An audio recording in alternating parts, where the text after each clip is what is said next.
Hey everyone, Wolf Lord Rho here. Today we continue our Imperial Fists week with the end of the chapter.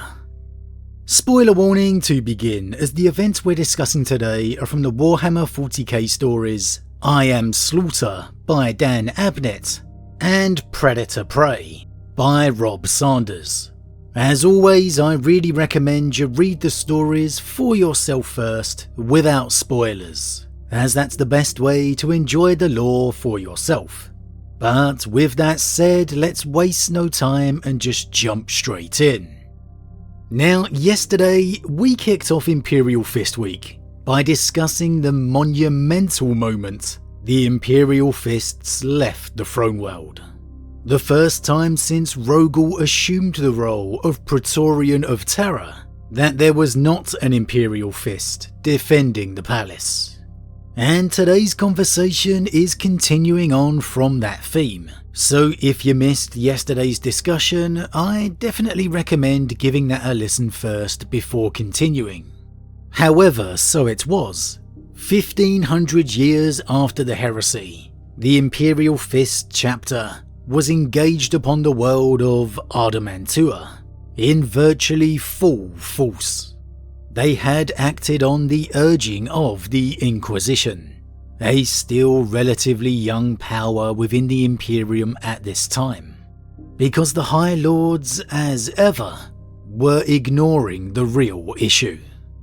Now I say as ever, because within the current era, we're entirely used to the incompetence and corruption of those in power.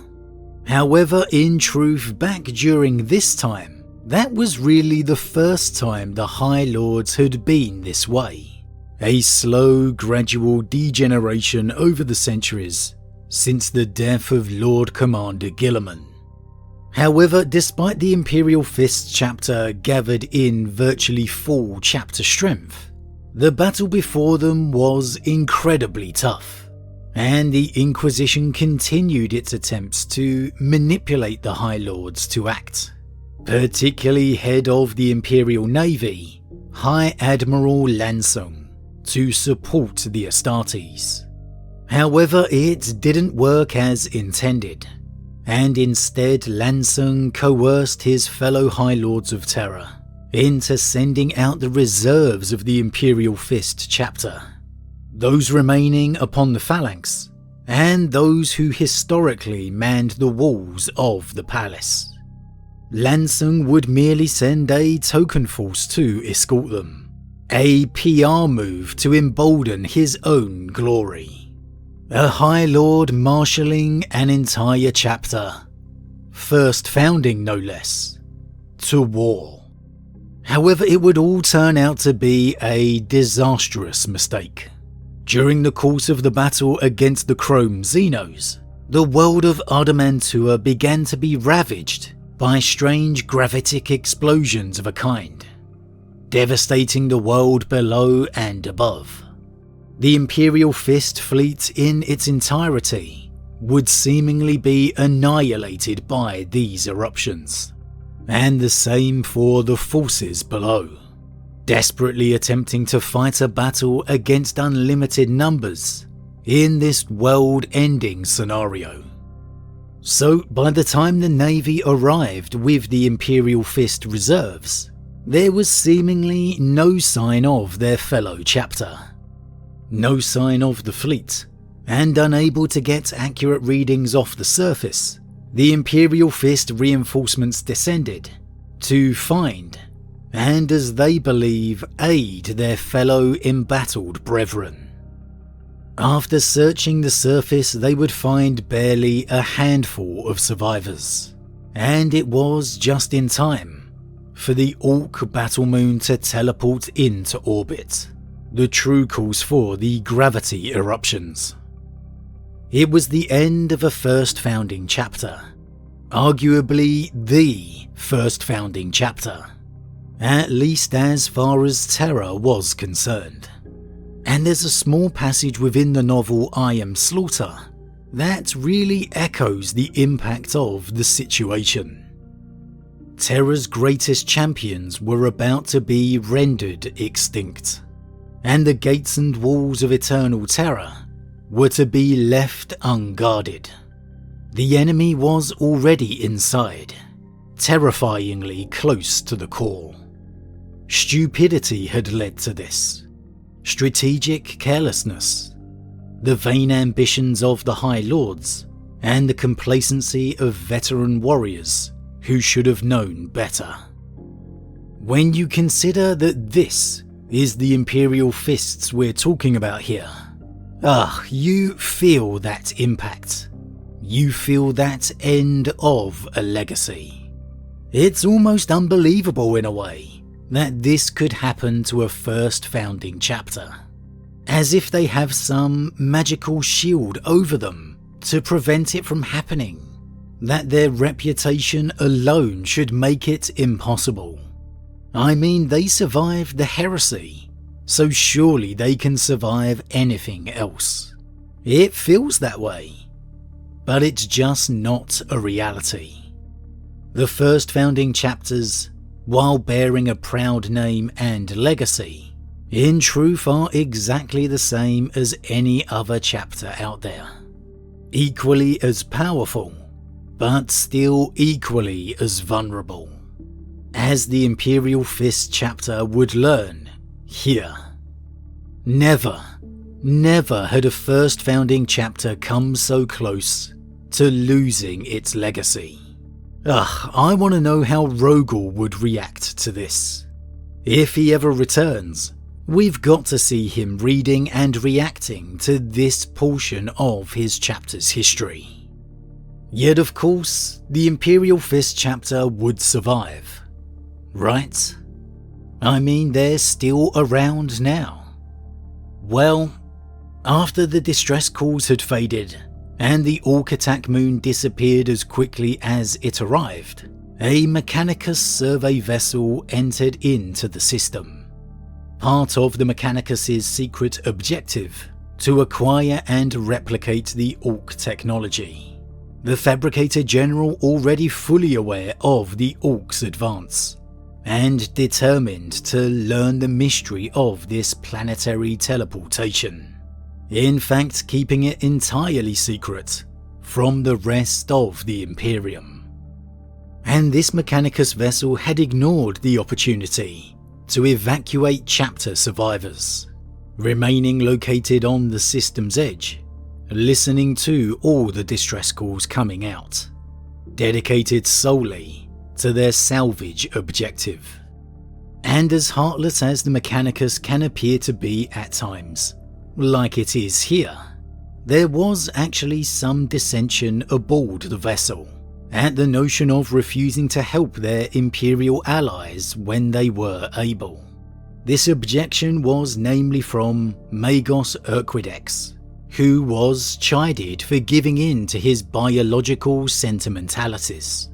And it would actually be Magos Urquidex who would detect faint, but still visible life signs below the surface when on his salvage mission. And upon further investigation, they would find 3 extremely mangled and butchered Marines.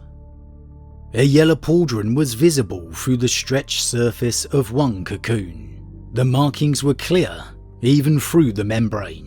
A black gauntlet, clenched into a defiant fist. They must have been buried in the gravitic upheaval, the Artisan Trajectori said. With the priest. Magos? Aye, Urquidex agreed, his telescopic eyes whirring in for a closer look. These are Adeptus Astartes' genetic adaptations, a form of suspended animation, allowing them to survive all but the most mortal of wounds. The coating is an extreme form of protective secretion, airtight and temperature resistant. It is a wonder of genetic engineering. The Magos biologists examined the infomechanics readings. Will they survive? Van Alken asked him. Possibly. Fascinating. Their wounds are grievous, and their life signs are practically non-existent. Like the priest, they have first-hand knowledge of the enemy's tactical capabilities. The Artisan Primus said. "You said it yourself. Better data than could be gathered by 1,000 butchered drones." "Agreed," Urquidex said. "But I want you to know that if we break their suspension and revive them, we might not be able to save them from their injuries." "Their testimony is too important," Van Alken said. "It is required for the data packet." The Adeptus Astartes, a successor chapter, would have the specialist knowledge to... "We don't answer to the Adeptus Astartes," Van Alken said. "We answer to the Fabricator General." These might be all that is left of the Imperial Fists. "Have them transported with the priest to the laboratory, aboard the Subservius," Van Alken ordered. "Begin suspension interruption there." So, as harrowing as the devastation was upon the chapter, as unbelievable as the losses were, as near to destruction as they had come, it appeared against all odds that hope of averting extinction perhaps remained. Yes, the chapter as we know it was devastated, never again to be the same. But here, free Marines as butchered as they were, had hope of survival.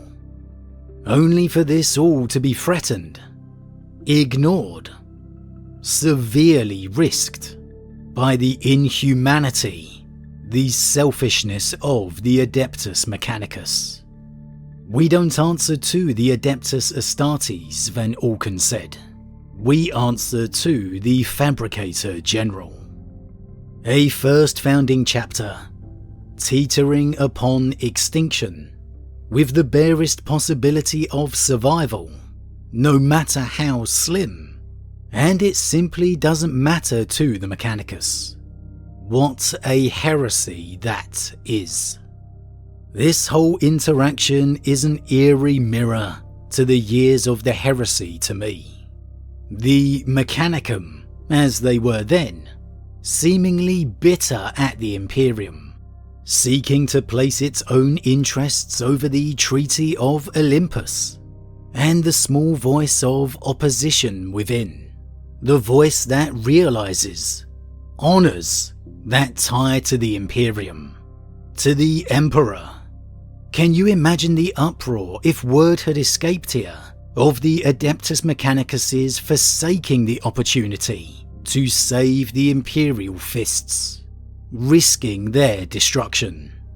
And not only that, but possibly delivering that final blow themselves. Maybe the Mechanicus' sovereignty may prevent the High Lords acting or caring about this, but across the Sons of Dawn, there would undoubtedly be an outrage. Across the Astartes, there would be outrage. This is a first founding chapter. The chapter who manned the walls of the Imperial Palace, who were the Emperor's Praetorians, who honestly more than any other represented the Emperor during the heresy. It's a sacrilege more than any other to me, that the Mechanicus dare to ignore everything the symbol of that yellow armour represented. And so as much as we talk of the Imperial Fists' end being at the hands of the Orcs, as much as that is the legend, in truth, you could very realistically argue it was at the hands of the Adeptus Mechanicus. When the first of the Adeptus Astartes died, the laboratorium went into overdrive. As the life signs flatlined, priests and Medicae servitors swarmed about the subject. Frantic magi were up to their elbows in gore. Metal receptacles clanged as slab servo pincers extracted shards of frag and fat bullets, depositing them in rapidly filling scuttles. Sergiomats administered synthetic infusions and stimulants directly to the heart. The second Space Marine swiftly followed his brother, splitting the Magi and servitors between the hulking patients. The laboratorium should have been clouded with regret and high emotion. The loss of any subject on the surgical slab would have prompted such reactions from common Imperial medics and planetary doctors. The significance of the event should have raised the emotional stakes higher. Before the priest's eyes and augmetics, the last of the honoured Imperial Fists Chapter were breathing their last, bleeding their last, feeling their last. Far from inglory upon the battlefield, far from dying in the name of the Emperor, the glorious history of the Imperial Fists Chapter faced its end on the slabs of a Mechanicus laboratory, all for their desire for information, simple data.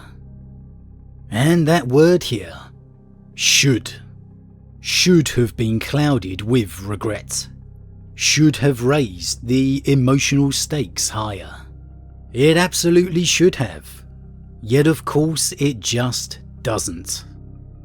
Only Urquidex recognised the gravity of the moment, the lone Magos who had opposed this course of action, who felt the priority should have been to leave the Marines in their suspended animation, to get them urgently to real aid, to reach out to successor chapters.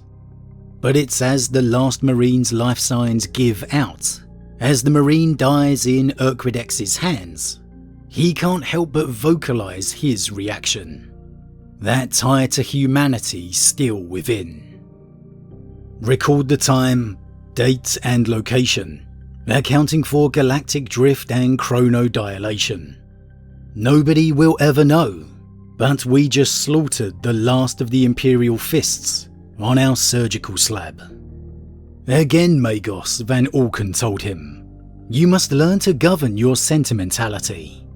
Fellow Magi and Adepts, your exemplary efforts have been noted in the mission log. You are dismissed. As the laboratorium emptied of Adeptus Mechanicus personnel, Urquidex and Van Alken continued to stare at one another.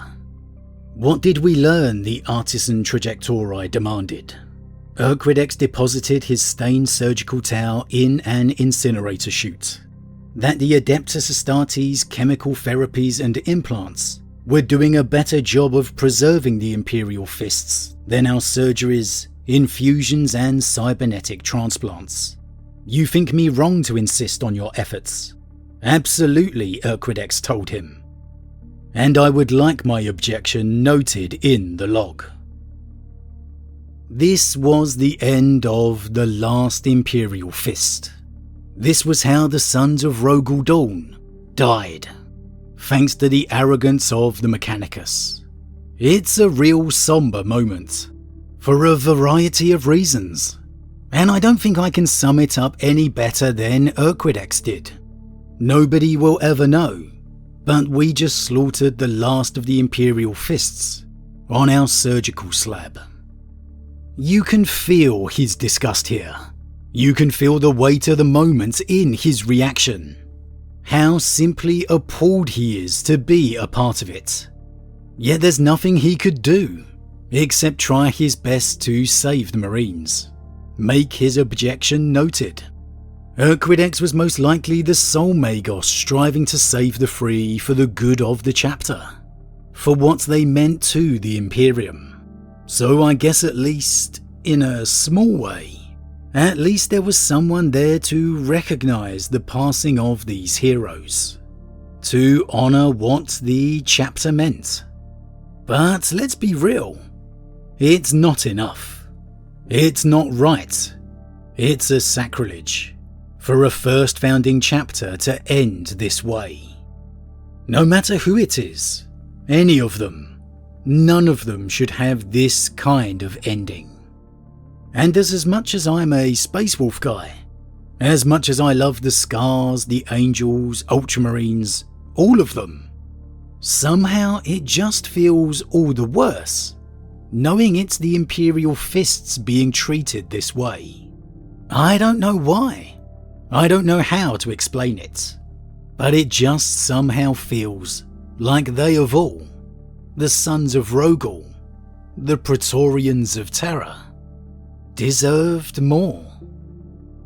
But as always everyone, what do you think? Luckily for the survival of the chapter and for the Adeptus Mechanicus, one last survivor would be found after this. However here, it truly felt like the end of the chapter, and it came incredibly close. So how do you feel the rest of the Imperium would have reacted had this situation been revealed? That the Mechanicus carelessly contributed to the end of the Imperial Fists Chapter? Do you think there would have been repercussions? And if so, from who? Or do you think that this fate could have been concealed? If the Mechanicus were exposed, how do you feel the fellow Sons of Dawn, the successor chapters, would have reacted? Would the Mechanicus have found a crusade on their doorstep? As always everyone, leave your thoughts in the comments below. Huge thank you to all my subscribers, your support truly means a lot to me, it really does.